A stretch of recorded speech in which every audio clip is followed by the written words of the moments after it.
¿Qué tal, doctora? Buenos días. Carlos Calzada, de Radio Educación. La primera pregunta sería esta decisión que tomó la Suprema Corte de Justicia ayer de dar entrada para saber si puede realizar esta controversia en contra de la reforma judicial. Me gustaría conocer su opinión, sobre todo porque dos de las ministras consideraron que esto era un golpe de Estado técnico. Me gustaría saber cuál es su posición al respecto a estas acciones de la Suprema Corte. Sí. Le pedía a Paulina que hiciéramos una presentación para que recordemos cómo es que nuestra coalición tiene mayoría calificada en la Cámara de Diputados y en la Cámara de Senadores. ¿Cuál fue el resultado de la elección? ¿Qué dice la Constitución para cambiar la Constitución? ¿Cuál es la votación que se obtuvo y por qué que no ha tomado una decisión? Acepta lo que le plantea la Corte, algunos ministros de la Corte, para analizar la constitucionalidad de la Constitución, que está totalmente fuera de norma.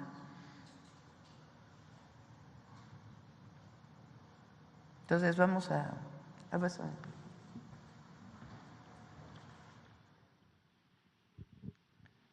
A ver, primero para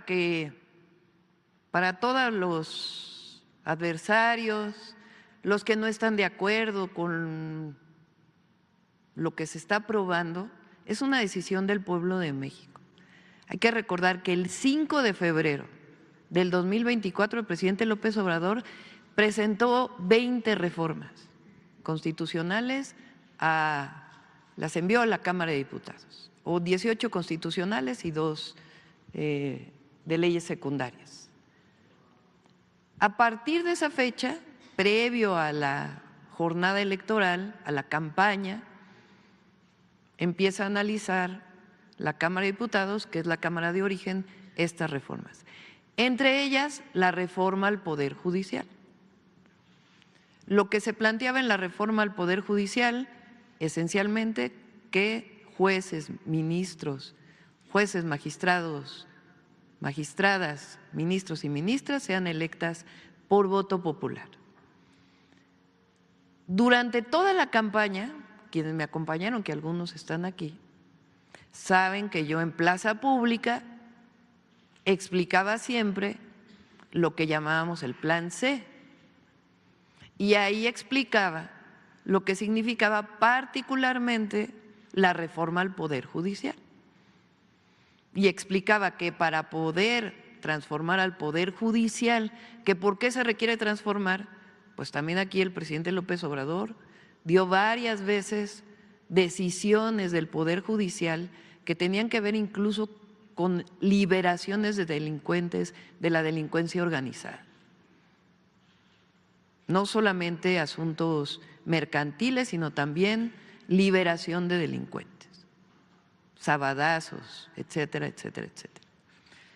Entonces, en campaña ponía yo a votación en la plaza pública. ¿Quién cree que deba seguirse eligiendo a ministros de la Suprema Corte? ¿Por los senadores? ¿O quién cree que debe elegirse por el pueblo de México? Es decir, hicimos campaña planteando la reforma al Poder Judicial y las otras reformas. El 2 de junio ganamos con esta diferencia de votación. En el caso de la presidencia, obtuve 35.924.519. ¿Cuánto obtuvo la candidata del PRIAN? 16.502.697 y Movimiento Ciudadano 6.2 millones. La votación más alta que se haya tenido en la historia. Ahora, diputados y diputadas. Fíjense nada más, son 300 distritos electorales en el país. La coalición ganó 256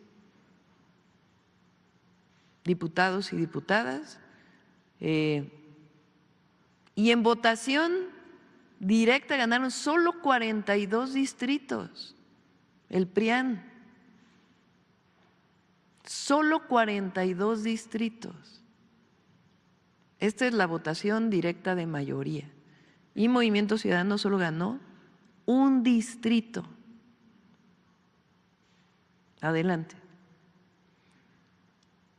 Primero, si me ponen la redacción de la ley electoral. La redacción.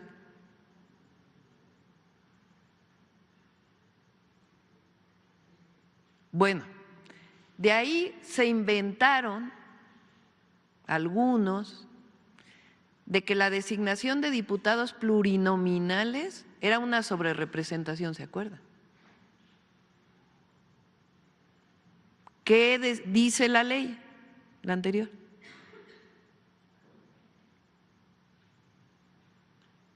Entonces, la Ley General de Instituciones y Procedimientos Electorales, en el artículo 16, numeral 1, dice: la votación nacional emitida para diputados plurinominales se divide entre el total de diputaciones plurinominales, o sea, 200, para obtener el cociente natural.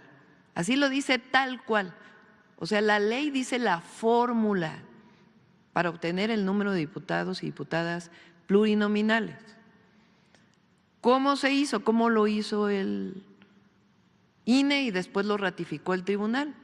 Pues el cociente natural eran los votos por diputados y diputadas entre las 200 diputaciones, y eso es el cociente natural. Adelante.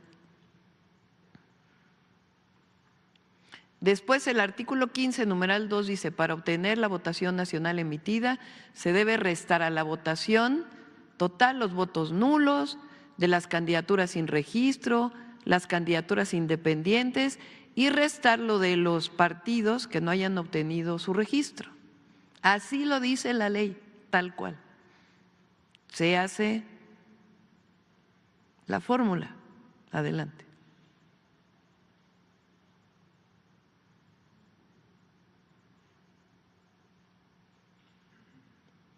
Artículo 17. Cuando sobren diputaciones para repartir tras aplicar el cociente natural, estas se reparten entre los partidos que tengan el resto mayor de sus votos. Es decir, se hace el cociente y lo que sobra pues se reparte entre los partidos. Sobraban 3 diputados y se repartieron entre los distintos partidos. Adelante.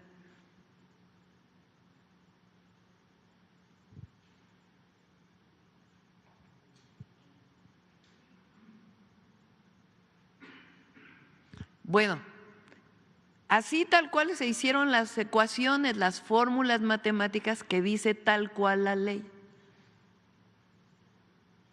El resultado final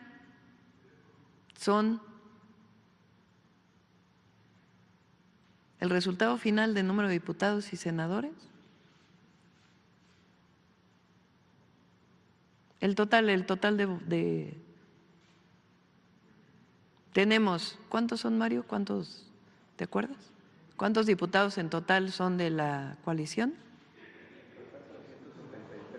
373. ¿Cuál es la mayoría calificada? 344. Es decir, aplicando exactamente la fórmula que dice la ley electoral para asignar diputados plurinominales y senadores, se tienen 373 diputados de la coalición. Se tenían 85 senadores y después un senador del PRIAN se decide votar con la coalición. 86 senadores. ¿Qué dice la Constitución para cambiar la Constitución?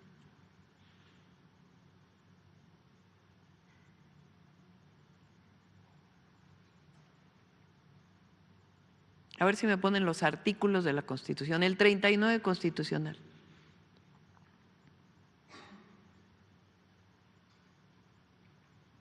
El 39 así, tal cual lo dice. Ahí está. Artículo 39 de la Constitución Política de los Estados Unidos Mexicanos. Hay países que para cambiar la Constitución tienen que nombrar un nuevo constituyente. En el caso de México, el constituyente está establecido por la propia Constitución, en 2 artículos particularmente, el 39 y el 135. El 39 viene desde los sentimientos de la nación de Morelos y dice: la soberanía nacional reside esencial y originariamente en el pueblo. Todo poder público dimana del pueblo y se instituye para beneficio de éste. El pueblo tiene en todo tiempo el inalienable derecho de alterar o modificar la forma de su gobierno. ¿Qué dice el 135?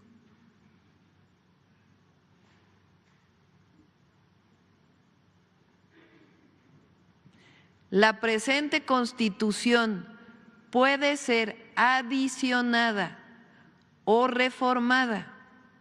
Para que las adiciones o reformas lleguen a ser parte de la misma, se requiere que el Congreso de la Unión,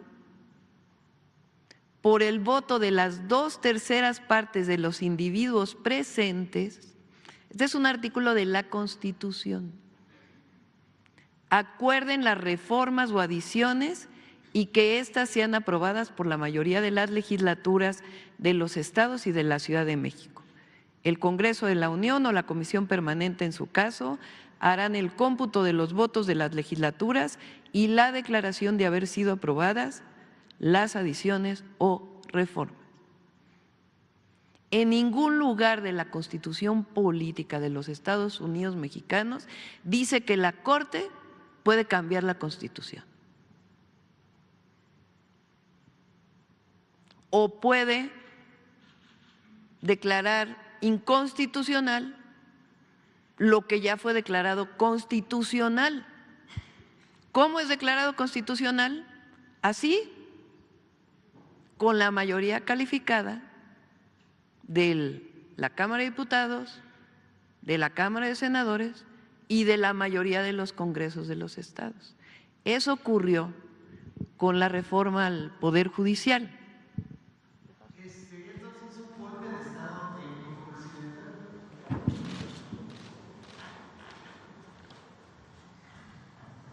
¿Qué pienso yo que pretenden con esto?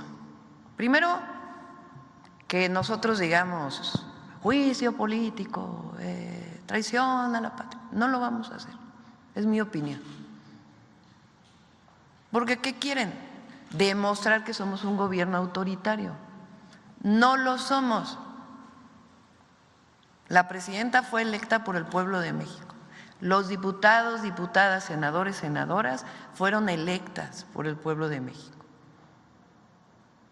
Somos un gobierno democrático y somos demócratas. Tan somos demócratas que hicimos una propuesta que fue avalada por el pueblo de México y ya publicada en el Diario Oficial de la Federación. La democracia en el Poder Judicial también. Entonces, primero, no vamos a caer en ninguna provocación. Segundo, va a haber elección de jueces, de magistrados, magistradas, ministros y ministras de la Suprema Corte, porque eso es lo que dice el 39 constitucional, es la decisión del pueblo de México. Entonces, no tiene sustento lo que está haciendo la Corte, o ocho ministros de la Corte.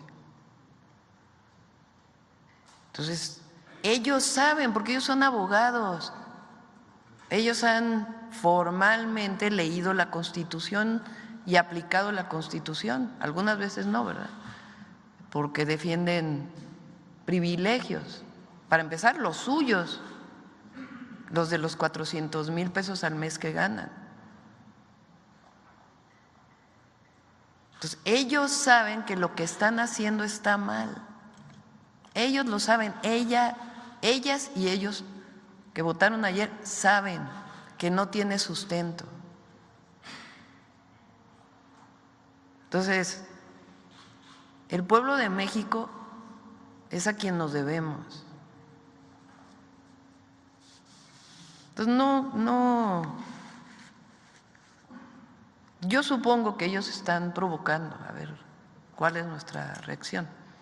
Y no solo son los ministros, sino un grupo que se reúne alrededor de la ministra presidenta, que están ahí buscando la manera de parar la transformación. A la transformación, que es una decisión del pueblo de México, no la pueden parar 8 ministros de la Suprema Corte de Justicia.